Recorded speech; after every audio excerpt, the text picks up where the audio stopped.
Hey guys, today we're going to talk about expansion and we're going to dive right in.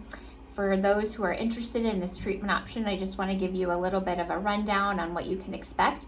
The first appointment that you schedule with me will be a bit of a consult or a limited exam where we really focus on your expansion treatment options and more specifically goals that you hope to get out of treatment. For some of you, that is improved sleep quality or easier breathing, nasal breathing through their nose.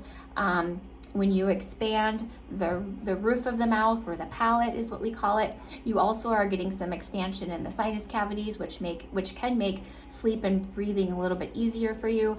We've had tremendous success from patients who report reduced snoring, better sleeping, and much easier breathing through the nose after they've completed their expansion treatment.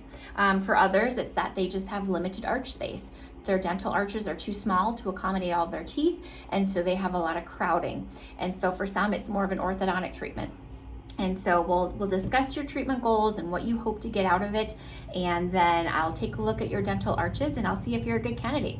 From there, the second appointment is called a records appointment. You come back to my office and my dental assistant will take impressions using some trays. She'll take an upper impression and a lower impression, and we'll do like a bite registration that records how your teeth come together when you bite. I'll take some pictures with my camera, pictures in the mouth, pictures outside of the mouth, and that's an appointment where we just really gather all the appropriate information for diagnostics purposes.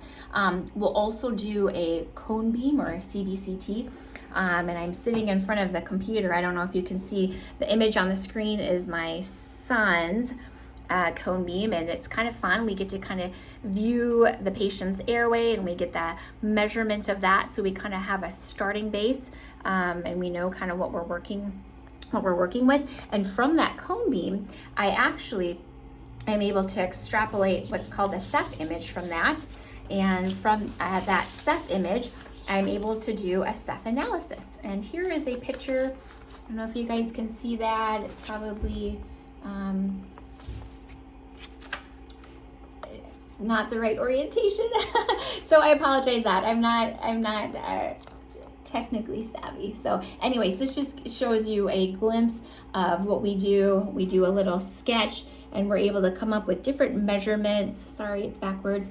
But you can appreciate that we get some really good objective data from the angles and from the measurements that we do, from the analysis that we do.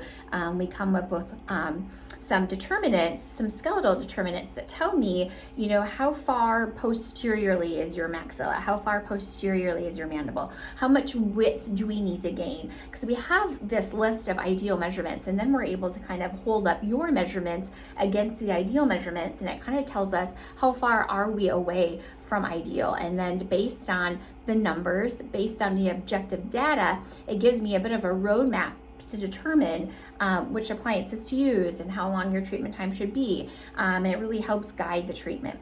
And so after we do the analysis workup and I have time to review that, I visit with the lab. I use a tremendous lab out of Texas, and I visit with them and we go ahead and we create your custom expander. And then once they're done with that, they mail that to me, and once we receive it in our office, I'll reach out to you letting you know that we do have it, and then we'll set up that appointment to deliver the expanders. If you read the email below, we've put together some great information for you on removable expanders versus fixed or cemented expanders, so take the time to read that, because that's always an important question I'll ask you. Which route do you want to go? Do you want to have an appliance that you can take in and out of your mouth, or do you want to have one that's cemented? And a lot of that is age dependent, but we'll go over all that at your consult as well. So hopefully this is informative and helpful. If you decide you want to move forward with treatment, you can go ahead and get a hold of me and we'll get your consult scheduled. Thanks guys, and have a great day.